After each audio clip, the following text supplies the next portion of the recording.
and welcome to Activating Sustainability, the Anthesis podcast. I'm your host, Chris Peterson. Today, we're exploring the intersection and dual value co-benefits of nature and carbon credits, how they can work together, and why it's a key part of an effective strategy. As always, to help us unpack, understand, and act on these opportunities, I'm joined by some of my Anthesis group colleagues. On this episode, we're speaking with Bianca Nijhof, Global Lead for Nature, and Chris Hakes, Associate Director, Carbon Products and Services. Welcome to the podcast. Thanks so much for joining us. Thank you for having us.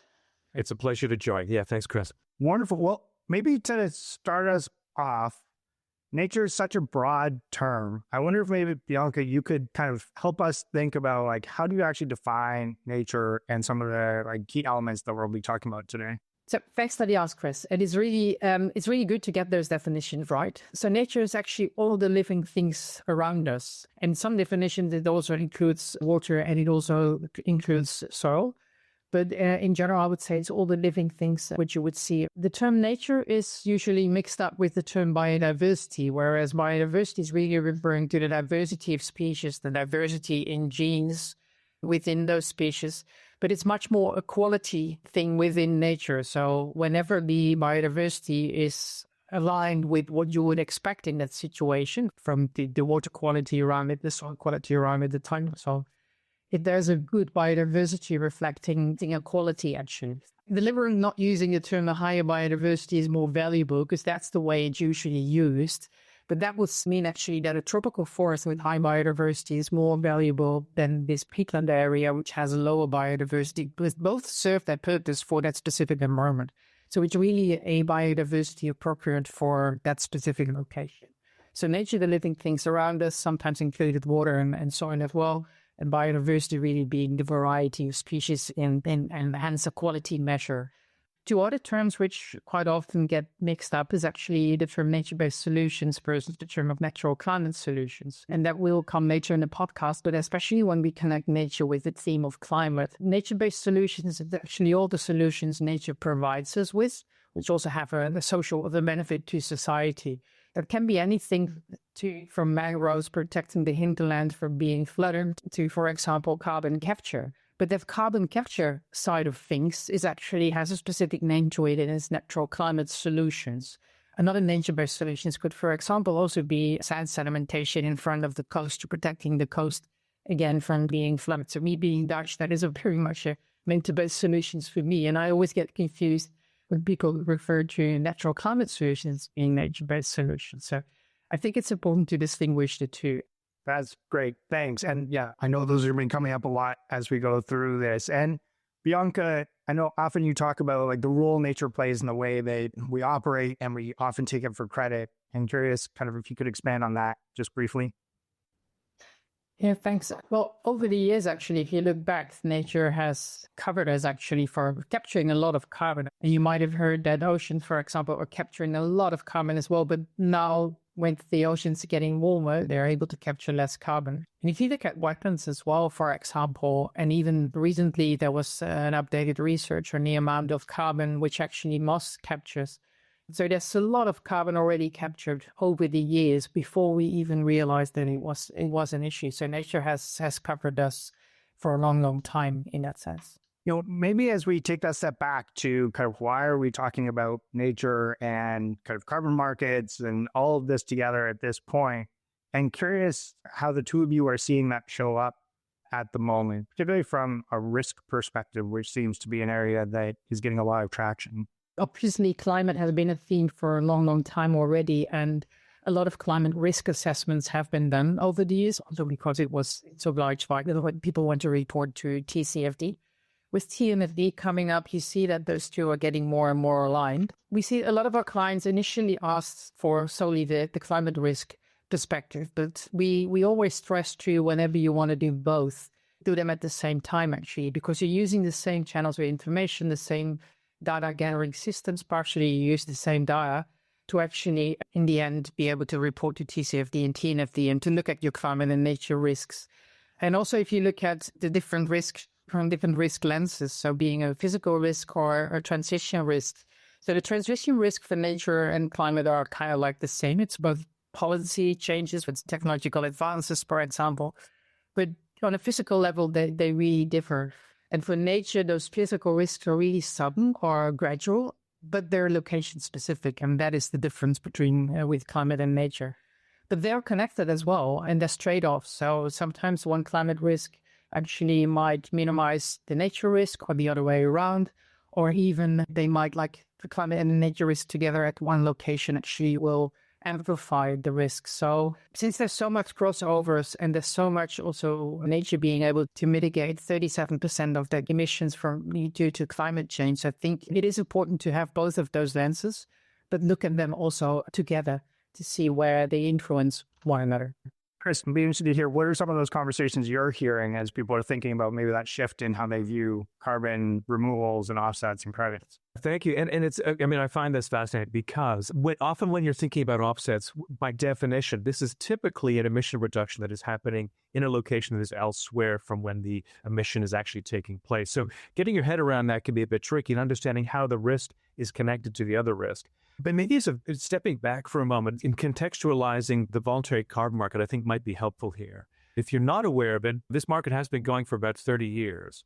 And the very first land-based offset project was initiated in 1988 when the WR, the World Resource Institute, advised a company called Applied Energy Services to plant trees in Guatemala to offset emissions from the U.S. coal plant. And that's kind of where it all began. It was really a recognition that ecological restoration was going to form a key part of whatever was to come next. So while initial kind of efforts in this front were philanthropic in nature, it began to take very different format. And eventually, the VCM now has emerged to fill gaps where compliance markets don't cover emissions reductions. So this is why it's so important. And when it comes to the natural climate solution piece, it's kind of coming full circle again. We're really going to a place where, as I said off the top, where we are looking at an offset of an emission in a different location. Now we're beginning to look at offsets slightly differently. And that can be in the form of really trying to approach them in what is known as a like-for-like solution where, hey, if it is a biogenic emission, we want to offset it with a biogenic solution. If it's a fossil fuel emission, maybe we'll look at permanent storage in rock weathering. There's all kinds of really innovative things going on where an emitter can begin to look to the risk they serve with a particular type of emission and go to an offset that matches that. How are you seeing the nature element of that starting to show up in those discussions? And is there like a desire for this kind of dual benefit that Bianca's been highlighting, commenting about? Yeah, there is. I think when you look at the latest data, that anything that is a natural climate solution, and Bianca, thanks for the definition. In offsets, often we just talk about nature-based solutions because that's just all the small segment we're talking about. But a natural climate solution represents about 50% of all the credits that are traded in the voluntary carbon markets. When you look at removals, it's about 98%. So these are your afforestation and these other kind of more removal types of credits.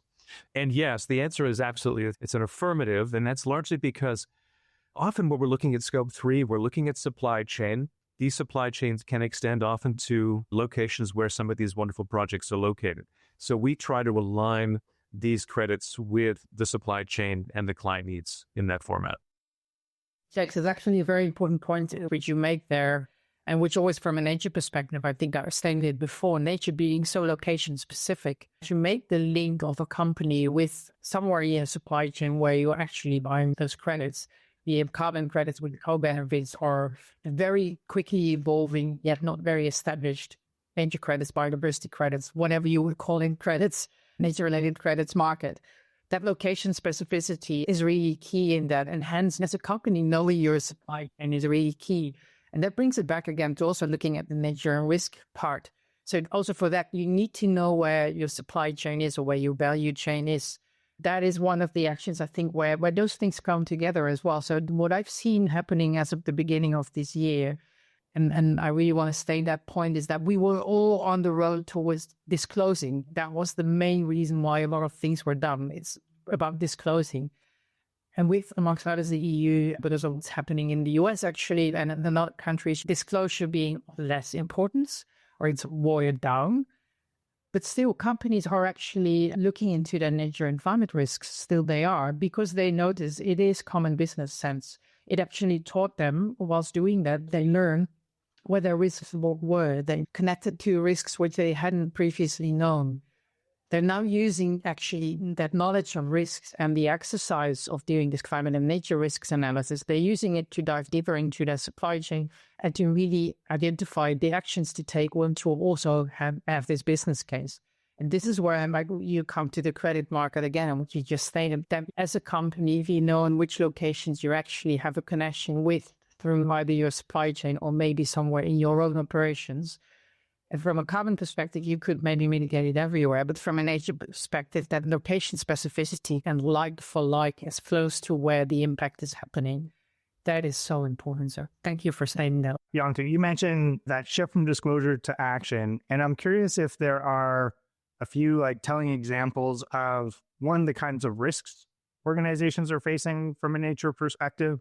And then also, what are some of the actions they're taking, including some of these different approaches to the carbon market? Nature-based solutions, ecosystem services, it's all about the dependency your business has of nature, and by finding that out. So knowing in specific locations, for example, you only find out by deep diving into your supply chain that you're sourcing your main resources actually in that location being prone to flooding. Could you use mangrove forest, for example? Because of that, the hinterland will be flooded. So as a company, I would then invest actually in carbon credits, which are at that location. And preferably, if it's about restoring mangrove forest, it's actually also restoring in nature restoration at the same time. And you might even improve on the livelihoods locally, because as you might know, mangrove forests are places where young fish hatch and where they develop. That's also beneficial to the fishery, fisherman maybe in that society. So in that way, you're connecting your value chain or your supply chain to specific action you can take on the spot, ensuring that you can still deliver on your resources, whilst at the same time also having this connection to wherever you're making a positive impact on carbon capture. What I find so interesting about that is, as I was mentioning earlier, it can be simple or it can be very complex, right? What we're getting into is the complexity of how you can really connect a value chain, a supply chain to your emission reduction elsewhere. So it used to be that people would shop around for an offset. Yeah, we got 100 tons of emissions. We'll buy 50 of those and 50 of those. That's the easy solution, not the ideal solution. What we're seeing now is a really interesting evolution and sophistication of the market, where now we have the technology, the methodologies, the tracking, whereby we know kind of point source pollution against where the opportunities are to protect something that is very similar. The like for like comes into play. And now, as we're touching upon, as we see increasing sophistication in the corporate demand and what they expect to see in the market, we're beginning to see that reflected in the kinds of credits that are now available. I know that there's been a lot of interest around the SARA project and how that's shown up, but maybe that's a good example of how this can start to manifest. Your point, Jakes, from that shift from we're just trying to meet a threshold number at the kind of lowest cost to what is the most effective, or as I said, ideal approach to that. Maybe the two of you could speak to kind of how that's showing up in that project and others like it. So it's a project in the Pampas in Argentina, and it's really an regenerative agriculture project with very specific co-benefits from a nature and a social side of things. And it's also really astonishing. So our colleagues were visiting there, and at that time, actually, the biggest droughts in Argentina were happening. And they were driving up these pampas, and all of a sudden they saw agricultural fields very drought and really nothing happening there. No livestock, really not looking very good. Whereas, and there was this fence, and on the other side of the fence, there was livestock happily grazing, which is really, wow, it's an incredible difference, actually. So what they did do is they're using livestock to mimic the natural grazing behavior. So it means that you're actually not always having your livestock graze the full field, but you're using patches of the field and you're moving the livestock around, which actually allows vegetation to regenerate, restore itself in between. And because of that, you actually see that grass grows faster and it's growing better. And apart from that, they use a holistic management plan. So really 100% farmer-specific plan, really adapted to what the farmer can do. The sequestration went up with 4 tons carbon per hectare per year. The soil health and the microbial activity went up. And the number of grass species was actually, there were up to 26 extra types of grass species being seen in those fields. Water retention went up. Hence, during the drought, they really still were able to have their livestock raised there. And they reduced the input of soy and of fertilizer. So by adopting to a more regenerative agricultural solution, capturing carbon, improving on biodiversity, and improving on the livelihoods. And those are actually then translated into carbon credits, which are sold by Anthesis. I think, James, that's much more you're knowledgeable about. Yeah, thanks. This is so exciting. I think, again, it demonstrates how flexible and the voluntary carbon markets can be. So it used to be, again, going to the Wayback Machine for a moment, in the aughts, we would have a no-till agriculture project. And that was exciting, right? That was exciting at the time. Soil carbon is incredibly complicated, as Bianca could probably speak to far better than I, but measuring soil carbon content is challenging. But at the time, that was a very new project, and doing that was demonstrably keeping carbon in the soil where it belongs. So this is kind of a sea change in that kind of evolution, minimizing soil disturbance, yes, but also maximizing crop diversity. You keep the soil covered, natural cover crops, mulches. You integrate livestock, as Bianca was mentioning, into the farming practices, and you maintain living roots. So there's fewer inputs required, less additional water needs to be put upon it. And all of this results in a much less impactful form of agriculture, which results in better crops, better yields, also sequestering carbon. It's a fascinating project. Concomitantly, it goes along with companies being interested in this type of project because, of course, like we mentioned, this is in Argentina, plus it's going to be growing into other South American countries. And so many corporates have supply chains and value chains which extend into this part of the world, which are very agriculturally focused. Again, thinking about like for like and demonstrably participating in a market which makes sense to you by looking at your own Scope 3 emissions and saying, I could really do some incredible work in this Sarah project or another like project and have a big impact. And I'd love to hear from the two of you, knowing our clients, the partners we get to work with. I feel like this is just given, but I'd be really interested to hear, how do organizations and corporations and investors in this space realize the value from that? Like, you can see the financial logic of, we'll do industrial agriculture, we will squeeze every penny out of our supply chain as we can, just be as economically efficient in theory as we can. And then we'll go and buy credits somewhere else. That is the cheapest way we can kind of mitigate that impact, or at least take the carbon out of the air. This sounds like a way to maybe internalize some of those externalities. And curious, how does that show up for an organization? How do they realize the value? How does a sustainability team help the finance team understand the additional value and realize that from these types of efforts? It's an important question, and one that I encounter fairly frequently. And in that, I think we're seeing a maturation in the way people choose to invest in offset projects.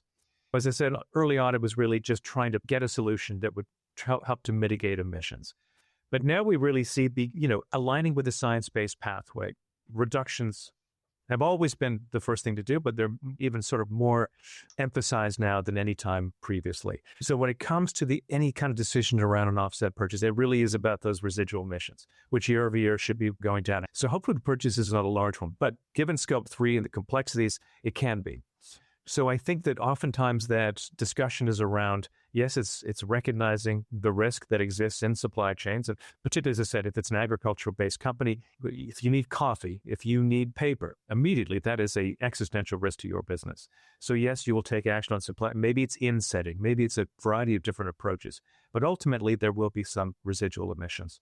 So the other piece of the maturation is that companies are doing a much deeper dive on due diligence around projects. So rather than just expecting that the VCS project they'd purchased previously or the gold standard they're looking at now is going to match their needs and their risk profile, they are doing their own due diligence or looking to companies to do that on their behalf. And so they're getting in earlier stage with each project. So sometimes it's a matter of really, it's one company focusing on one particular project. And for our projects, for example, we do due diligence on our own. If it's not our own project, we conduct that due diligence. A company may do that independently, but it also means that they probably were working with one company, one project more often than it used to be. This is also another evolution that's happening.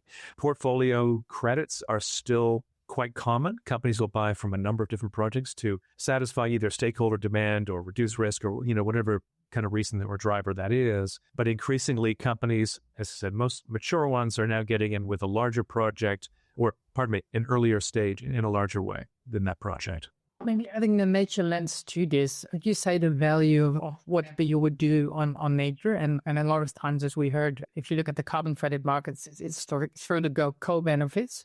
And it's then more the ecosystem services. So again, dependency of a company, of nature, and you use that as a value. In general, when looking at nature, I want to go actually one step back. So in general, when you're doing anything in a land-based area or a seascape, in this case, you're using the mitigation hierarchy. You'll see that back in SBTN as well, which is about avoiding, minimizing, restoring, and then offsetting potentially if the impact cannot be avoided or cannot be minimized or it cannot be restored. So that's the mitigation hierarchy we usually use, how we look at nature. The way actually now the credits come in, and apart from carbon credits, you see this development on nature credits, biodiversity credits, or whatever we want to call it there. I think there's more than 400 different types of credits now, and it's absolutely not an established market yet as carbon credits are. Having said that, the ask and the demand is actually quite minimal, but the nature credits is one of the ways of monetizing biodiversity outcomes. And this is what with the 7th of July, I think that the European Commission launched the roadmap towards nature credits, actually. And it's very much about also setting this favorable policy environment. There's a lot of things we still need to establish from a nature perspective. So what are we actually measuring? What are the KPIs? For carbon, it's quite clear. It's CO2, but for nature, less clear yet. But still, there's multiple ways around that. And we have been in environmental impact assessments in a way measuring that. But what the roadmap did towards nature credits actually does, it's setting the favorable policy environments. And what's interesting within the roadmap towards nature credits, they actually distinguish between certificates, so which are the high quality actions, and the credits, which is actually the demonstrated biodiversity outcomes. And that is what is really important. That's the way obviously you need to find to measure that. And that is the way of putting nature in the end on the balance sheet through using those biodiversity credits. As said, it is a market where a lot of demand is still lacking. And I do think that the route to go and the way to go, from my perspective, would be carbon credits and then having well-established co-benefits for nature in that case, and be sure to get that right. Yeah, I think there's good reason that most good carbon credits have an associated group of co-benefits to go along with them. You know, it's really actually an outlier that doesn't. It's really just your direct air capture or something like that. That is, of course, the focus is always that 1 ton of emission reduction. But on top of that, it's almost impossible not to have positive impact on biodiversity, on community, on economy, et cetera, et cetera. And we're getting better at measuring those things as well. I realized I kind of jumped to assuming there's a significant additional cost for having these multi-benefit offsets, credit programs, et cetera, around that. And I'd be curious to hear, how does this actually show up in practice? Is it in the same ballpark? Is it a significant added lift? Yeah, the credit market is heterogeneous, right? So we've got lots of different project types, lots of different inputs, and the costs that go into projects vary greatly. Ultimately, when someone is looking at what do I want to impact the most when I'm purchasing an offset? The short answer to your question is no, they don't impact it in a material way. Typically, the highest cost of all is this direct air capture, which includes, incredible technological lift and inputs, which we don't get involved with. But when it comes to other types of credits, whether it's a coke stove to a forestry project to a mangrove restoration, there will be differences in pricing, but that can be due to a number of different factors. It's not necessarily just this additional value of the biodiversity lift or economic assistance. That's great. Yeah, it feels like that makes it a very valuable conversation given all the benefits and co-benefits you all have highlighted. And maybe just before we wrap up, Bianca, anything you would add in terms of other actions you see organizations taking beyond, say, carbon credits or kind of the risk assessment and efforts within that? So contributing to nature positive is, and I deliberately said contributing to nature positive, not becoming nature positive. I do believe personally that as a company, you cannot become nature positive, but you can always contribute. And yes, the carbon credits with co-benefits for nature is one way of dealing with that. Actually looking at your ecosystem services, which you depend upon as a business, and actually then looking at how you can improve and assure that those ecosystem services will be available to you in the long term, and actions you can take to improving nature to ensure that is actually another way of how you can contribute to nature positive, but at the same time actually find a business case for you to invest in nature. And the third option, which still exists, but might be a risk to greenwashing nowadays actually, is simply contributing to nature recovery through philanthropy. I would always say when a company would want to move in that direction, always look for a way how it still connects to your business through either somewhere in your supply chain or in your value chain, or maybe the type of product you produce and that you actually are maybe the resource you're dependent upon. So if you're dependent on water, why not invest in wetland restoration or actually wetland preservation, because those are really like the areas to keep our water available actually and for that water source. So I think there's different ways how you can deal with that as a business in contributing towards nature positive and carbon credits.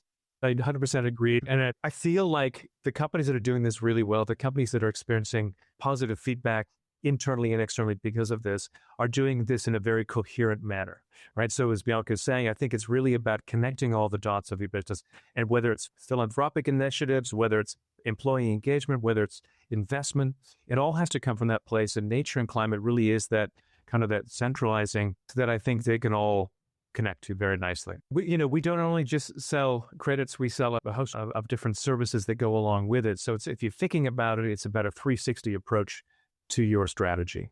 Oh, that's wonderful. Yeah, it's great to be bringing these disparate pieces together and making that into a kind of coherent path forward. I know that we're coming up on time, so maybe we'd love to hear from both of you just in terms of, we've covered a lot of topics, a lot of ground.